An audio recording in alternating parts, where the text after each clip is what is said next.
this is a question anyone who's ever finished Cyberpunk 2077 has probably asked at least once. Is there a way for V to stay alive once the game ends? Saving V and facing death is pretty much the focal point of the game's entire narrative, and personally I think that Cyberpunk has one of the best storylines in video games to date. But I've wanted to make this video for somewhere close to a year now, because I've had this theory since before I ever even finished the game. In fact, the very first time I played through the game, I thought for sure that this is where the game was going, that this was what V would try to do in the end, and that this would be the key to try and save V. But honestly, the fact that I lost the original video might have actually been a blessing in disguise, because the new one will probably come together a lot better. And now that Phantom Liberty came out and I've actually played it, I'm actually even more convinced this whole idea could be valid. I think there were lots of hints in the base game that there might be a very simple way to actually save V, to reverse all the changes made by the Johnny Silverhand relic that Alt says will eventually kill V. A way to cure V without doing any kind of surgery or cutting stuff out to begin with. Now, as always with these sorts of videos, since I know not everyone's going to agree with all my reasoning for these things, everything I'm pointing out is just my take and what I think makes the most sense based on what I found in the game. And this is especially true for this one, because by now there have to be tons of different theories on Reddit or on YouTube about curing V or keeping V alive. But ever since I started making more and more of these videos, I try my best not to look at those. It's just more fun to do these yourself and to dive into these things blind. But for all I know, someone else might have already put this out there or just somehow proven it's wrong.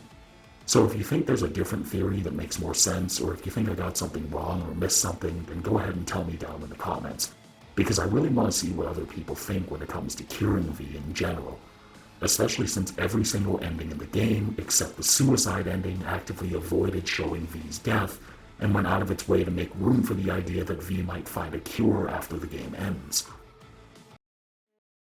Now, before I even start droning on about Cyberpunk, or the Relic, or the Cure, or just V staying alive, I want to preface all this with something. Apparently a lot of people didn't really like the Phantom Liberty Cure ending for a lot of different reasons. Some people apparently didn't like how bleak and miserable it was, and some just didn't like how some of the negative aspects seemed really rushed and forced. And from what I can tell, this kind of kicked off a debate about the cyberpunk genre and how cyberpunk is really supposed to be. And all of this is bringing back something that I always thought was just absolutely ridiculous. Something that seemed to come up at least a dozen different times whenever I've looked down at the comments in any of the Phantom Liberty ending videos. There's always been this idea that cyberpunk stories aren't supposed to have happy endings, and that this somehow means V just shouldn't be able to find a cure or stay intact because it just wouldn't fit the cyberpunk genre. Even before Phantom Liberty, hell, something like 2 years back, I even remember commenting back and forth with a few people about what a DLC that takes place after the main game would actually look like. No one even mentioned V surviving or finding a cure.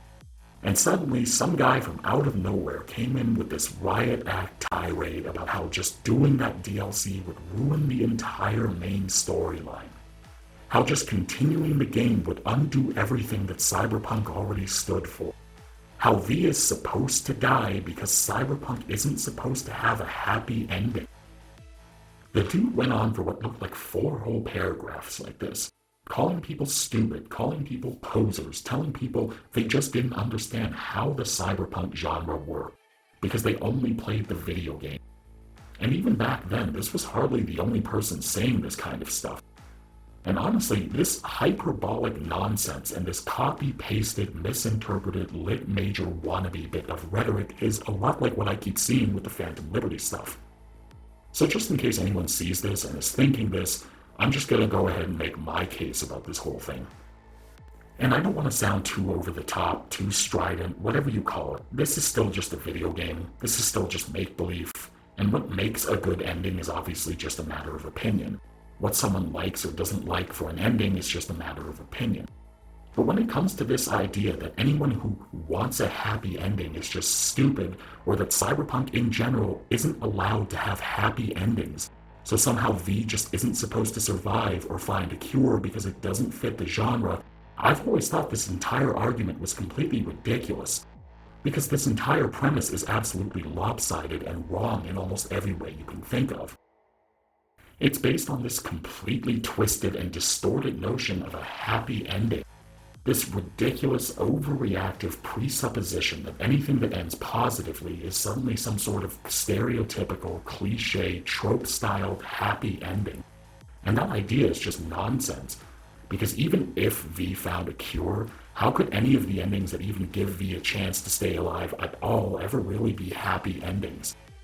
I'm obviously ignoring the Arasaka ending and the Phantom Liberty cure ending because those are clearly marked with tragedy. But V only lives and stays intact in the Nomad ending and the Night City Legend endings. And the only way to get these endings is for V to completely turn their backs on Johnny and let him die when they get to Mikoshi, or to watch Johnny give up his own life, just to buy V what they both think is another 6 months. Alt specifically tells us Johnny would have had a full life, whereas V only has half a year in their current state. And the only way to become a Nomad or a Legend is for V to hear this, stand up, and abandon Johnny knowing this just to enjoy what might be just half a year as a Nomad or as NC's best mercenary. Or if Johnny was in control, then watching Johnny give up any hope he had for a second chance and a better life, just for half a year as Night City's biggest badass. This is easily one of the saddest, most profound scenes in the game. Johnny was the one person who was probably closer to V than anyone ever before, in ways no one else can understand, even if they didn't like each other. And these endings are only made possible by taking a second chance away from him and letting him die.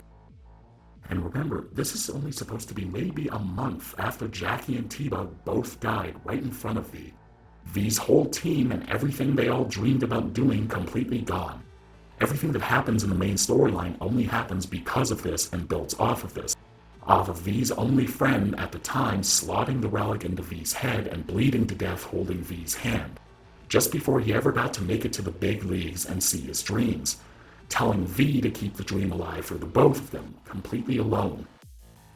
And these are hardly the only people who died before V could get to these points. If you choose the Nomad ending, then Bob, Teddy, and Saul, along with countless other Nomads, all end up dying. Bob and Teddy were friends of V, and Saul fights side by side with V to get to Mikoshi, even though the whole situation is terrible for the Aldecalos and puts him in a terrible spot. Just the raid leading up to Mikoshi kills Teddy, then Bob, and most likely dozens of other Aldecalos fighting in the raid, because the main four tell V that most don't have the combat experience. And Saul literally gets his head caved in by Adam Smasher, the most experienced leader they have, dead, just to get V to Mikoshi. The same thing goes for Rogue in the Legend ending if you let Johnny take over. She spent 50 years building a new life for herself and probably her son, and Johnny just shows up and guilts her into storming Arasaka all over again. And this time Adam Smasher stabs her through the heart and kills her, all just so V can stay alive and be Night City's greatest cool guy. In fact, the Nomad and the Legend endings end up killing what has to be well over 100 people. All of these endings force V to plug Alt into Arasaka Tower, and Alt uploads a virus that ends up killing just about everyone who happens to be connected to their network. This is even commented on in the game if you go in with Pan Am and Saul. Most of these people are non-combatants, innocent people minding their own business or just going to work somewhere in the building or far off site somewhere else. And this is mentioned in the game and then just brushed over, but Alt ended up killing Hanako Arasaka with this virus. Not only was Hanako not a threat and not even doing anything, but she's supposed to be one of the most powerful women in the world. And Yorinobu Arasaka swears that anyone involved will be found and punished. This means that even if V found a cure, Arasaka, which is supposed to be more powerful than most governments in Cyberpunk, would eventually start hunting V for the rest of their life, along with Pan Am and the Nomads if they were involved. And not the half-ass they thought V killed Saburo but never went looking because Yorinobu secretly killed him that we got during the game. Hanako, who's the closest thing to someone Yorinobu actually loves, is dead, and he blames the people who stormed the tower, and he'll hunt them with the full resources of Arasaka until the day they die. And on top of all this, in every ending of the game, the life that V was fighting so hard to hang on to actually ends completely. For the entire game, V had this whole dream of beating Night City at its own game, of making a name in it, of beating all the hurdles it threw their way and getting to the top of it. And the whole time V's dying, V meets a lot of new people they end up caring about. People who are close to V and who miss V. But in every single ending to the game, Night City and almost everyone V cares about are all left behind. And V just disappeared. It's obviously ambiguous what this means, but every ending, including the legend ending, has all these people calling V and saying that they flat out disappeared, and they never speak to them again. So even if V becomes a legend and lives, they can't even enjoy it, and they lose everything else that mattered to them while they were chasing that dream. So with all of this in mind, even if V found a cure after the Crystal Palace or with Pan Am, how would that really be a happy ending? There is no way all of this would ever make for a happy ending, even if V was cured and lived as a nomad for the rest of their lives. This would just be a silver lining and a positive outcome bought and paid for with 100 different tragedies. Which is another reason why I think that whole idea that happy endings are wrong in Cyberpunk is frankly just asinine. Endings in pretty much any genre don't have to just be happy or sad. There are usually positive and negative aspects to them. There are plenty of positive outcomes that still aren't necessarily trope-perfect happy endings. And to say that those don't work in Cyberpunk is nonsense. And even if someone still says that this is a happy ending and that it's wrong for the genre, that's just nonsense. Because there are countless Cyberpunk books, movies, and short stories that predate this game by decades that all helped build up the Cyberpunk genre and that all have endings that are just like or even more positive than this would be.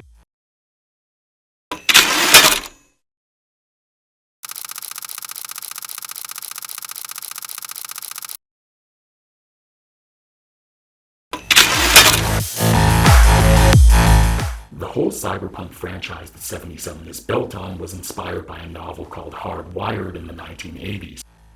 That was a book where both the main characters were mercenaries who were betrayed by their employers and hunted down by the megacorporation they were hired to sabotage.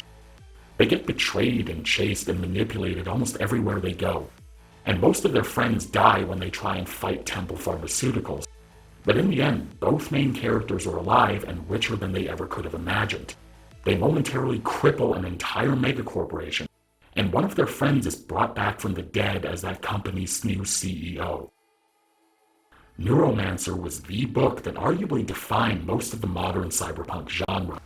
And in that book, the main character is a cyberspace hacker whose nervous system was poisoned so that he couldn't access the Matrix anymore. And that whole book is built on him wanting a cure and risking his life recklessly just to get it. And Case spends pretty much the entire story being extorted, lied to, manipulated. And the entire time he's hopelessly outmatched by much larger, much more powerful forces. But the ending of that novel is Case defying the odds, curing his damaged nervous system, and going right back to his hacker career for the rest of his life, exactly like he dreamed of. Consequences be damned. Even Ghost in the Shell, which for a lot of people is the most recognizable cyberpunk classic, ended on a very positive note for the main character. In fact, it's arguable Motoko Kusanagi probably has the closest thing to a happy ending out of all of these characters. And someone watching this could be shaking their head because yeah, barely anything in their world really changes. All the corruption in the government just gets completely covered up. Kusanagi almost dies, and she ends up losing a big part of her identity because she merges her consciousness with an alien-like AI and ends up leaving her old life behind.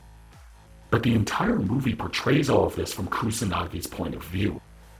And for most of the movie, she's miserable with the fact that she's a human consciousness trapped in a metal cyber body, that she'll never be able to age and grow like other people, that she'll never be able to reproduce, and that on some level she's almost an indentured servant who can never really leave government service. Because quitting would mean that enhanced and capable cyber body gets taken back by the government that technically owns it, essentially crippling her and taking away most of what's become part of her identity. So in her situation, doing this was actually a chance for her to get everything she wanted. She chooses to combine with a puppet master to evolve her consciousness, and she ends up creating a new personality who's a merge between herself and the puppet master, who walks right out the door and disappears at the end of the movie. So from her perspective and in her situation, she got everything she could have ever hoped for, all without any of her friends dying, all completely of her own free will. All of these are stories with some pretty negative twists to them, but the overall endings are still very positive. And these are just the stories that were the most relevant. But there are plenty of other examples that were pretty major to the genre long before 77 even existed.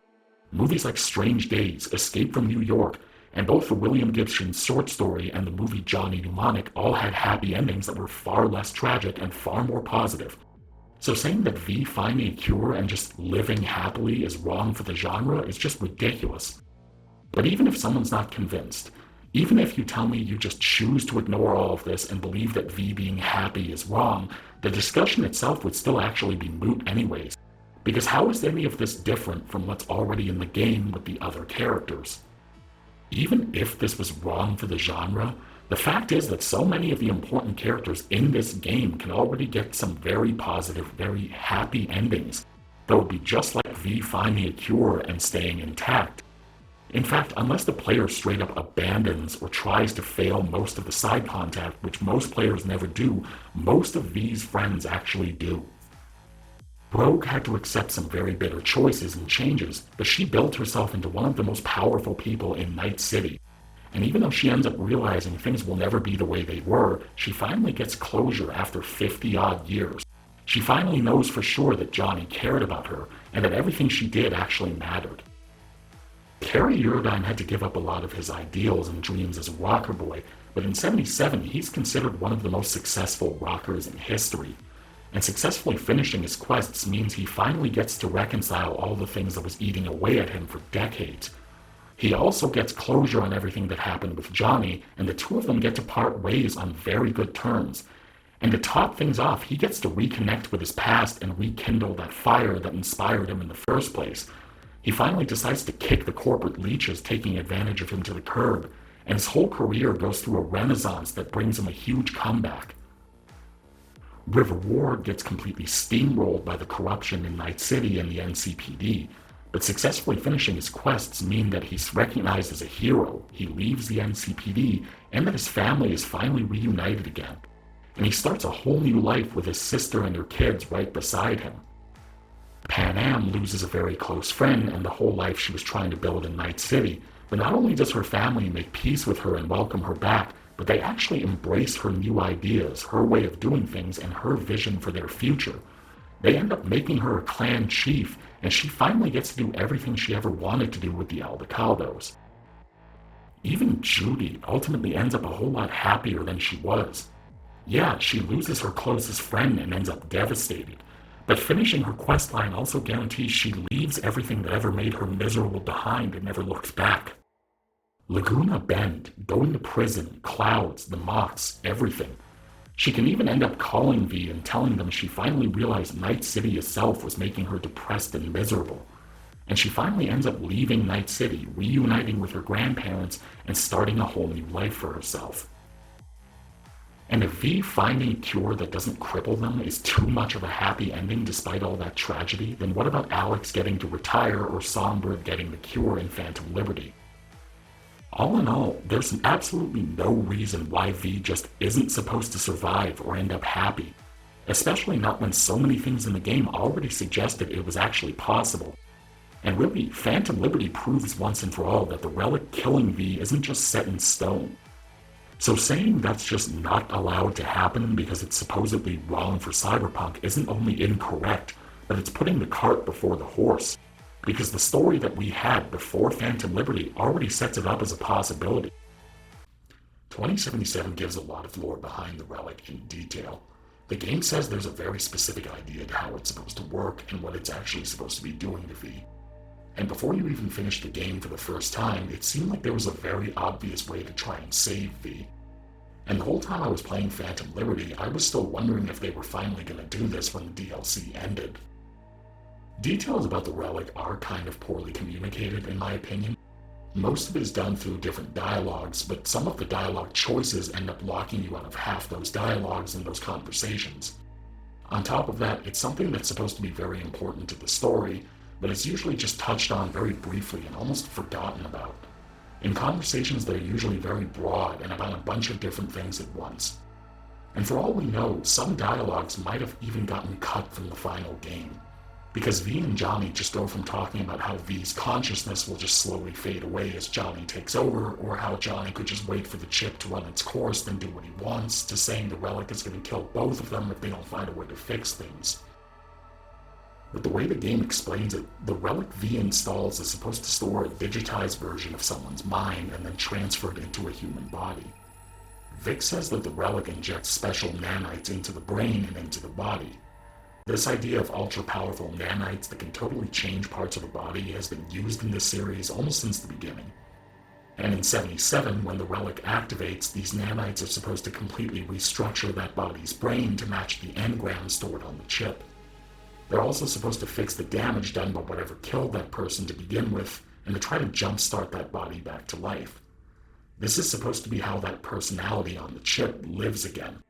And at the end of the game, Alt Cunningham even says the relic actually reconfigured V's DNA to fit the Johnny engram. And something very notable about the relic is that Anders Hellman and Vic both say the only reason the relic is malfunctioning is because V is still alive while it's trying to run its program. Hellman specifically says that the host is supposed to be dead when the relic activates. And the documents he gives V specifically say it can only activate once the body's heart and brain functions stop completely. But Vic says that when Dexter Deshawn shot V, he used a low-caliber round. Apparently, this wasn't enough to outright kill V on the spot. It didn't do too much damage, and it left them right on the edge between life and death. And since the relic was already installed before V got shot, it activated the moment V's heart and brain stopped, fixed up the damage, and brought V back to life with their minds still intact before it started trying to upload Johnny's engram. So the fact that V's mind is still functioning while the relic is trying to change it is what's actually causing problems. Vic says the reason V keeps having headaches is because the relic is physically changing V's brain while V is still conscious and walking around. This is why V starts passing out and having seizures, and why Vic and Johnny start thinking the relic will kill V for good before Johnny even has a chance to actually take over. But the game also shows us that if that wasn't the case, the relic would actually work exactly as intended. When V or Johnny get to Mikoshi, Alt actually kills both of them with Soulkiller and takes them into Mikoshi as a single engram so she can separate them. She either sends V back to their body and stops the relic, or Johnny back to let the relic run its course. And if Johnny ends up taking V's body, Johnny gets to live a perfectly normal life as V. Johnny never has any headaches, never has any seizures, and says that he has a whole second chance at life. The relic meter goes to 100%, and Alt says that Johnny can live the rest of V's natural life now that the relic is free to work properly. And we also know for sure that this one relic working for Johnny and V is not a fluke, because Saburo Arasaka also gets the exact same treatment in the Arasaka ending where he takes over Yorinobu's body. With Yorinobu dead, he's free to live on in a younger body and continue ruling Arasaka for the rest of Yorinobu's natural life. And in that ending, Hellman or Takamura tell V that the relic can work as long as there's enough genetic compatibility between the body and the original subject. And lastly, the game also tells us not all the changes made by the relic are supposed to be set and fixed, or at least not completely.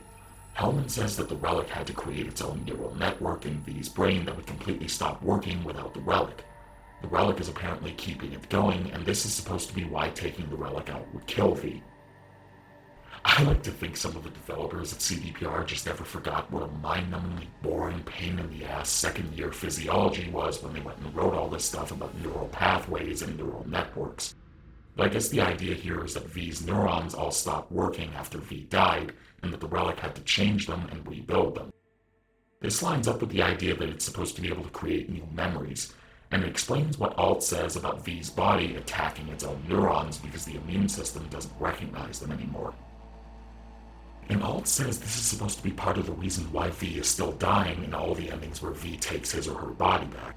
She says that DNA reconfiguration has gone too far, and that all the complications caused by the relic ended up doing too much damage to V's body.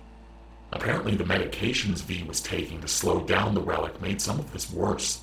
And since V's body wasn't dead like it was supposed to be while the relic was running, V's immune system was attacking that neural network the relic had built the entire time.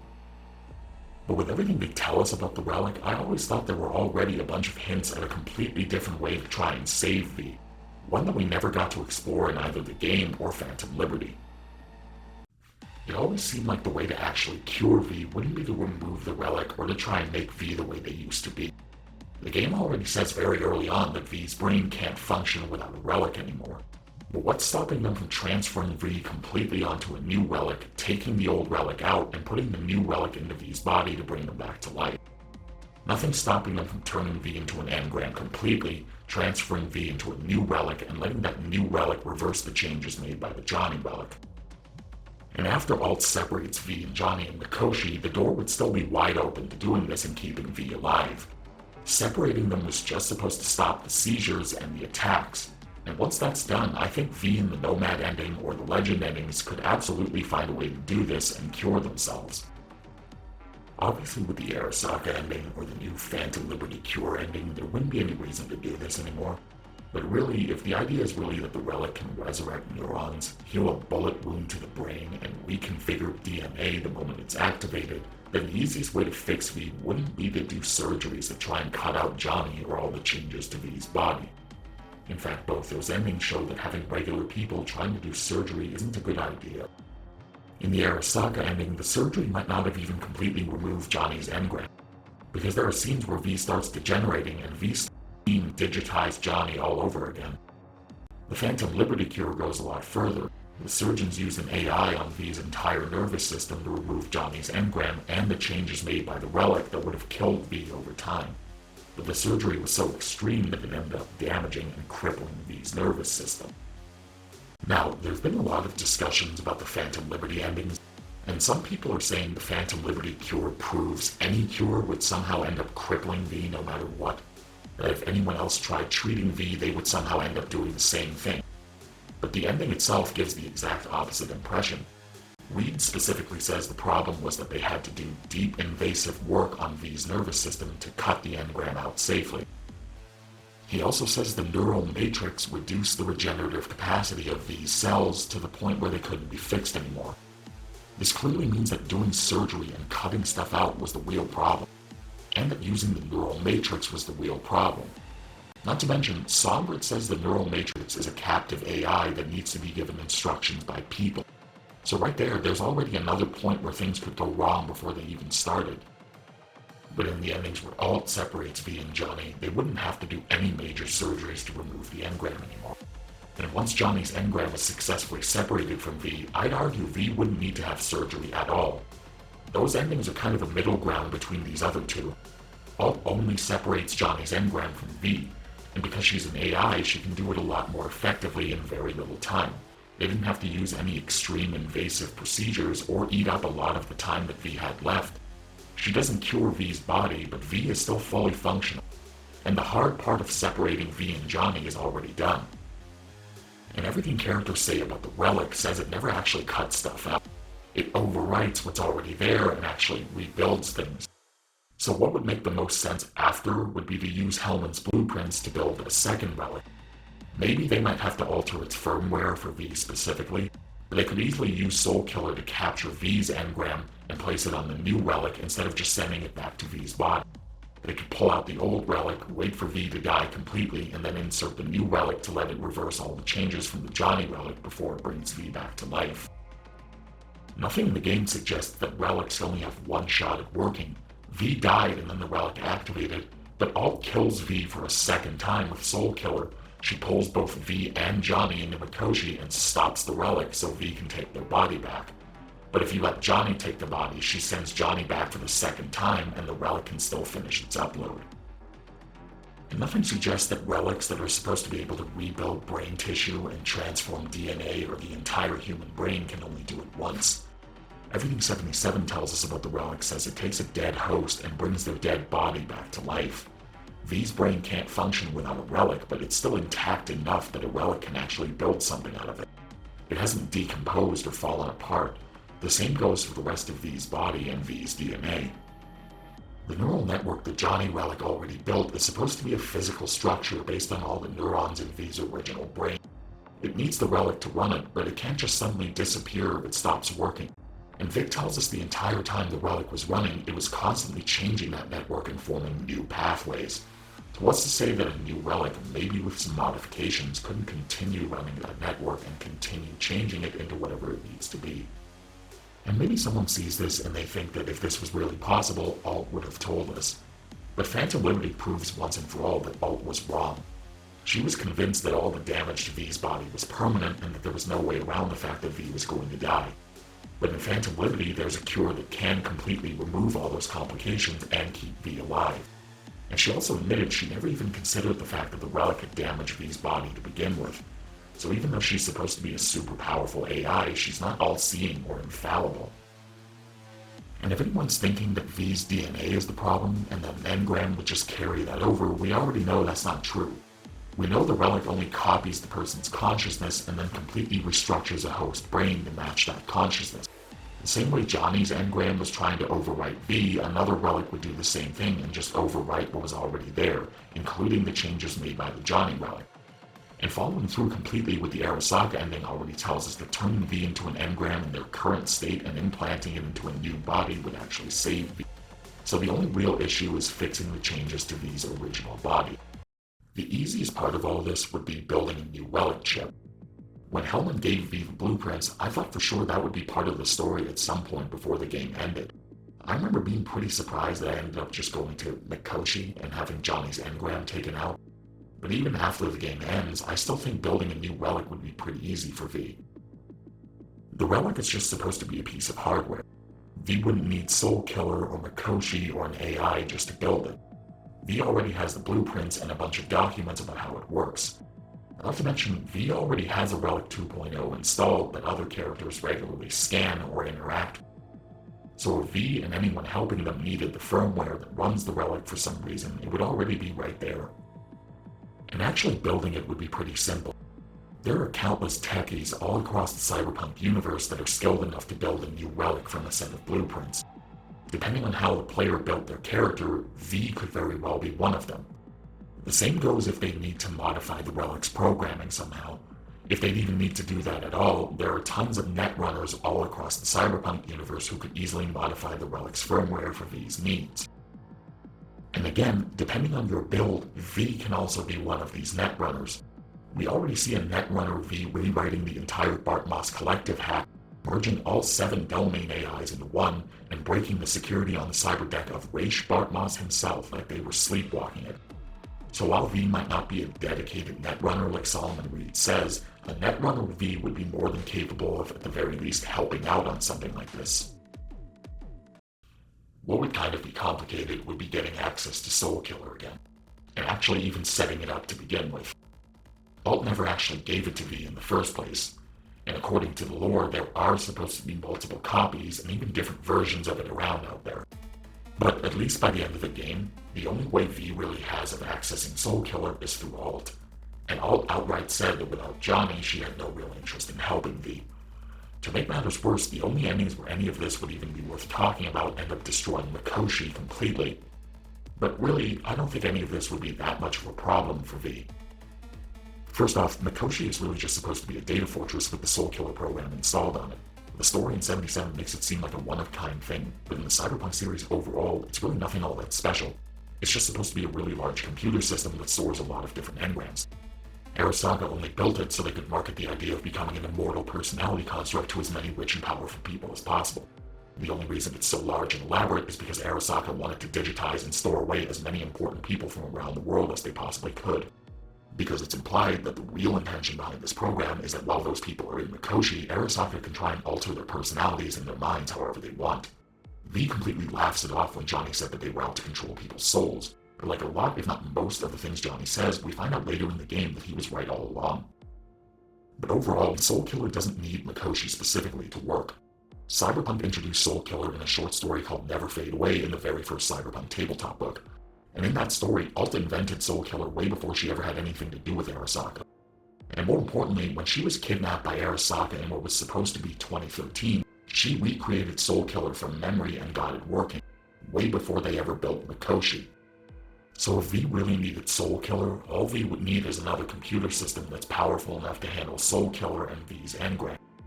Alt says she used the Soulkiller in Mikoshi on V and Johnny, but that was just the most convenient thing to do. Because really, she can recreate it herself whenever she wants. And since V would only be storing themselves instead of who knows how many people from around the world, the system they would need would have to be a lot simpler and easier to build.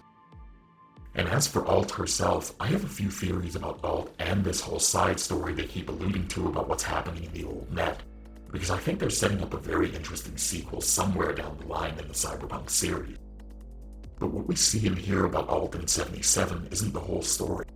She's been a character in this series since the beginning, way back in the 80s, and everything in 77 completely builds on what she was doing in Cyberpunk Red, and it seems like the writers are telling us she has very big plans inside the net. But more importantly, even though she acts completely apathetic, she's very willing to bargain with people to get what she wants inside the net. Cyberpunk Red says she spent decades building the ghost world for other soul-killed people throughout the net. But in 2077, Johnny says she also built the ghost city for Kang Tao of all people.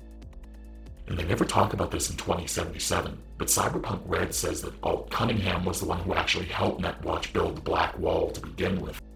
She partnered up with the head of Netwatch, a netrunner called Magnificent Curtis, to help keep the Rabbit AIs under control. Then she and her other ghost AIs of people who were soul-killed ended up working with Netwatch and another kind of AI that basically controls a large part of the old net to create the Black Wall and seal off the hostile AIs. Then there's the fact that Alt already made a major bargain with V during the game, and she already knows V. Alt wanted to contact Johnny, but she also wanted V to get her access to Mikoshi so she could destroy it. She treated her whole interaction with V as a transaction, like she was helping V for something in return. Something we know is going to further her plans inside the net.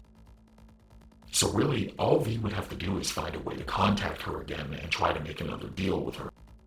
I wouldn't be surprised if there was somewhere else she wanted V to plug her into in exchange for having her soul kill V into a new relic. But with a new relic and with Soulkiller, the rest would be very simple. Assuming this would actually be possible, then according to the relic lore, all they'd have to do is take out the old relic and wait for V to die completely. Then they could just put in the new relic and wait for it to run its course uninterrupted. And this would more or less reconfigure V the correct way. And I keep saying they because again, the only endings that would still leave any of this possible are the Nomad ending and the Legend endings. And in those endings, V would definitely have someone helping them. In fact, if the scenario stays true to the game, I doubt V would come up with a plan like this on their own.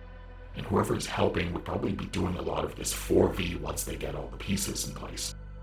And really, both the Nomad ending and the Legend endings would actually make this even easier than it would have been if V had done this during the game.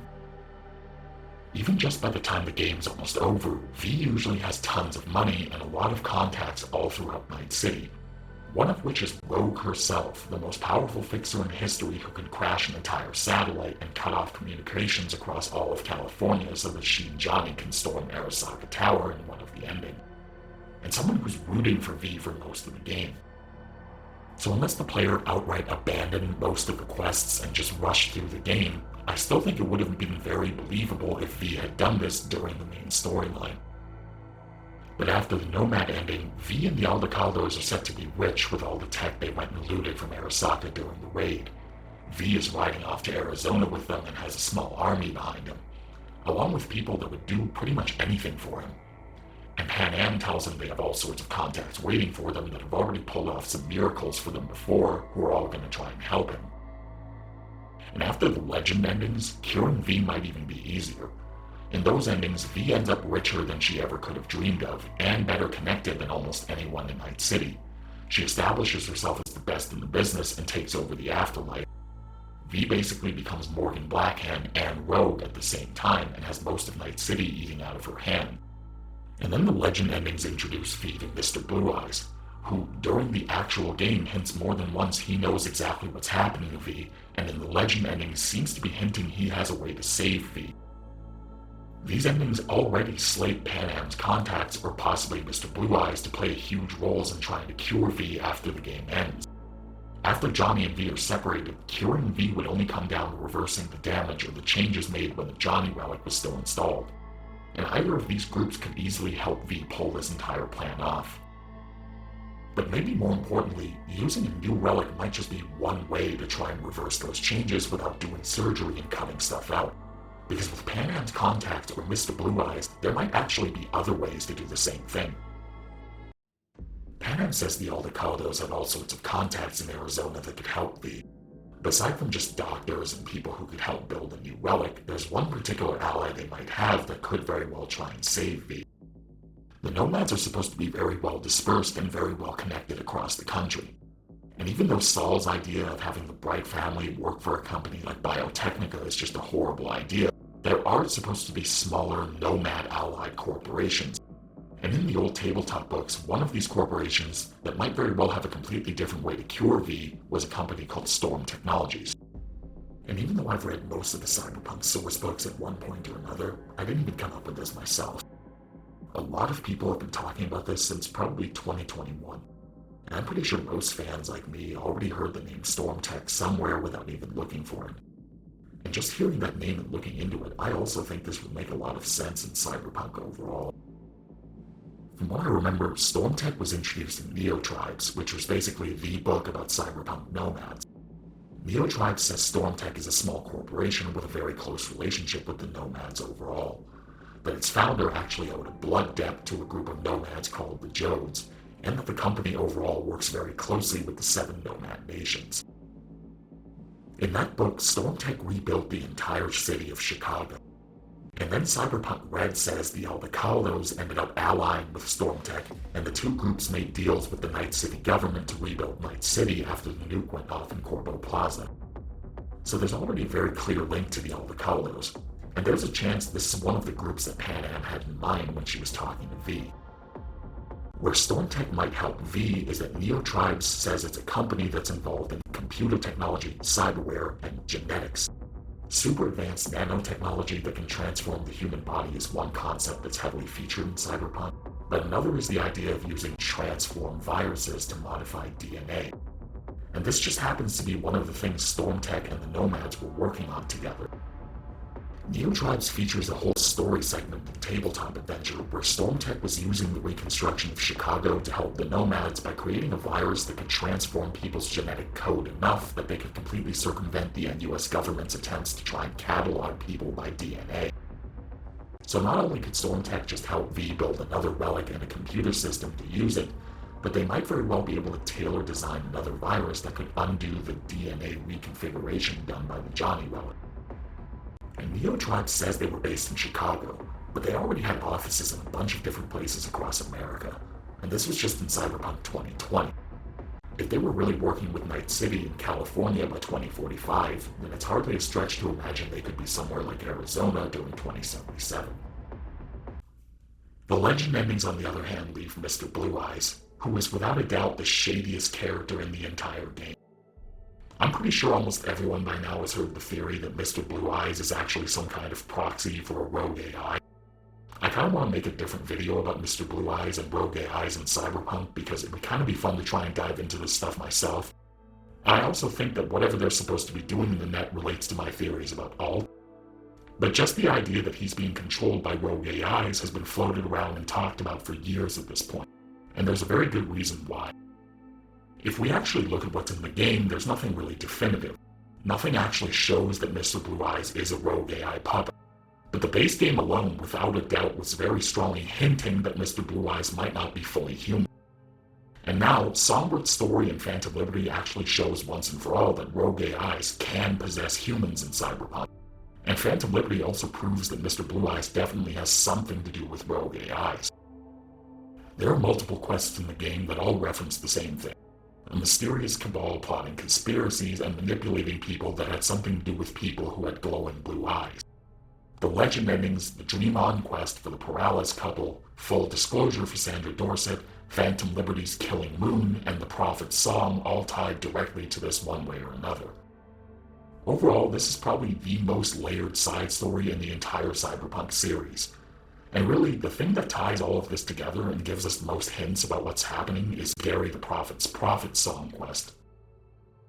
Now, maybe someone could say we're just not supposed to take Gary seriously because he's crazy or something like that. He says he was in some kind of accident, and he just assumes these people have to be reptilians and techno-necromancers from Alpha Centauri. But first of all, we're talking about a fictional character, whose lines were written by a team of writers who were trying to create a larger overall story.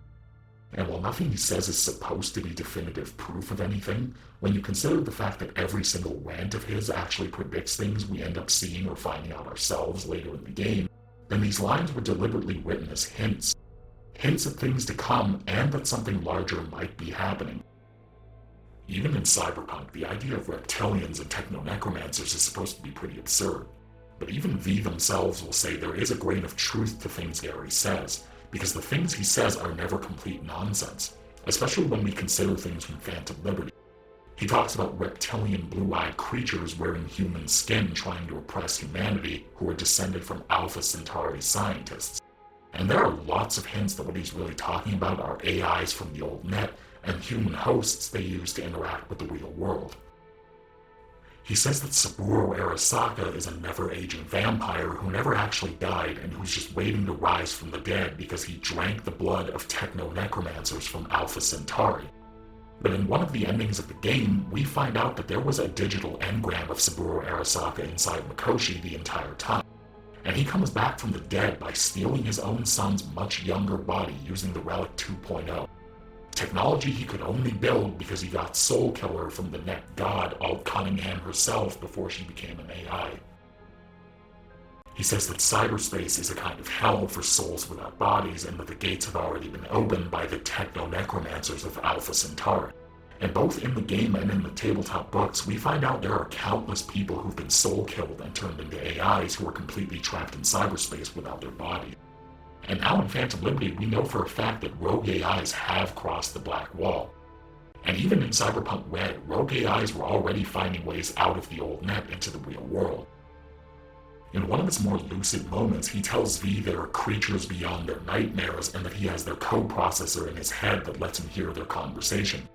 And when he tells V about a secret meeting the Cabal is putting together, actual secret agents show up talking in code and carrying a mysterious data shard. And sure enough, the base game and Phantom Liberty tells us there are rogue AIs beyond the Black Wall that are absolutely monstrous and want to destroy as much of humanity as they can. And then there's Mr. Blue Eyes, a character with glowing blue eyes who's involved in some of the biggest conspiracies in the entire game. We know he was involved somehow in a conspiracy to brainwash and control the mayor of Night City. We know he arranged Songbird's entire trip to the moon to sneak her away from the entire NUS government while she was infected with a rogue AI from beyond the Black Wall, in exchange for NUS state secrets no less. And in the Legend endings, he hires V to pull off the biggest heist in history on the Crystal Palace. And when Gary the Prophet disappears at the end of his quest, one of his followers tells you an entire group of blue-eyed agents showed up and took him away. So overall, it's pretty obvious that people from Alpha Centauri are actually supposed to be AIs from cyberspace, and the blue-eyed reptilians wearing human skin descended from them are supposed to be some kind of human proxies. He specifically says their progenitors are the scientists from Alpha Centauri. So following all of this clearly implies they were created somehow by the AIs. Again, it's clearly not supposed to be definitive, and he's clearly supposed to be confusing the actual specifics, but everything he says actually ties into real in-universe events and things V actually sees for themselves. Even his rant about cyber optics being used to spy on people actually comes up in the game in a very roundabout way, where characters like Judy link with V and can see exactly whatever V sees. Even his rant about werewolves who were transformed by something that crashed out in the Badlands is actually a reference to the current canon's Carbon Plague, something that was so major in Cyberpunk overall that I kind of want to make a whole separate video about it. But something that was confirmed in Cyberpunk Red and in this game. And this isn't even all there is to it, because CDPR put a lot of detail into this. But where all this could relate to V is that this would imply Mr. Blue Eyes' people are very familiar with manipulating the human brain. If they really have the technology to create human proxies for AIs, then not only would they be able to help V build a new relic, but they might even have their own way of putting V's consciousness back into their body without even using Arasaka's relic to begin with. Just the fact that Gary calls them techno-necromancers implies they also have technology that can revive the dead, like the relic. Granted, I think this would just be another form of the Arasaka ending, because if they have access to mind control technology and are already looking to control humans, then the only reason they would help V to begin with is to give them another agent in the real world. a very skilled and very connected agent that could help them do a lot of damage.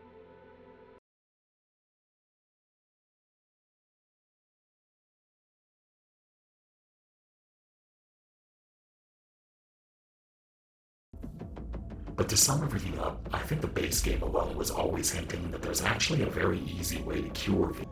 That once Alt separates V and Johnny and Mikoshi, there's a very clear way to reverse the damage done by the Johnny relic and to let V go on with their lives. A way that doesn't involve surgeries that might not even work or cutting stuff out and crippling V in the process. The way the relic is explained throughout the game, it's supposed to overwrite everything that's already there and completely restructure a person's brain to match the personality construct stored on it. And the reason V is still dying even after Alt's procedure is that the Johnny relic had changed too much and caused too much damage before she removed Johnny and stopped its progress. And if that's really the idea, then the easiest way to reverse the changes made by the relic would be to turn V completely into an engram on a new relic, and then use the new relic to overwrite and restructure V's brain all over again. But really, since the only endings where V would even have a chance to do this introduces V to Mr. Blue Eyes or Pan Am's Nomad contacts, there might even be other ways of doing the exact same thing. And if anyone watches this, they might be saying that Cyberpunk isn't supposed to have a happy ending. But I'll just point this out again. V finding a cure and going on with their lives intact is hardly a happy ending. Because the only way that could happen is after 100 different tragedies already happened just to get V there to begin with. So that's hardly any different from endings we already see in countless other Cyberpunk stories. In fact, just as a side note, in the Cyberpunk series, V momentarily crippling Arasaka and riding off into the sunset for the next few decades wouldn't even be new for the franchise. In fact, it would kind of serve another purpose. I've probably droned on about this a bunch of times in other videos, but Cyberpunk 2077 constantly establishes that V is supposed to be his or her generation's version of Morgan Blackhand. And from starting as a one-man street mercenary to attacking Arasaka Tower and fighting Adam Smasher, V is following Blackhand's footsteps almost entirely. This was the character from the Cyberpunk tabletop books that actually led the assault on Arasaka Tower that Johnny and Rogue were a part of. This was the dude who actually nuked Arasaka Tower and got them kicked out of America for 50-odd years. And Cyberpunk's writers have not only confirmed that he's still alive 50 years later, but he got away, disappeared, and more or less avoided most of the consequences. So really, V surviving after riding off with the Nomads into obscurity or disappearing after the legend endings would only be continuing the trend here. But like I said at the beginning, I could very well have overlooked something here. I've actively avoided looking at other theories about this, so for all I know, someone might have already put this out there or discredited this. So if anyone thinks I overlooked something or got something wrong, tell me in the comments. If someone has a better theory, I'd love to hear it, because I really want to know what people think about this idea overall. Thanks for watching. Take care.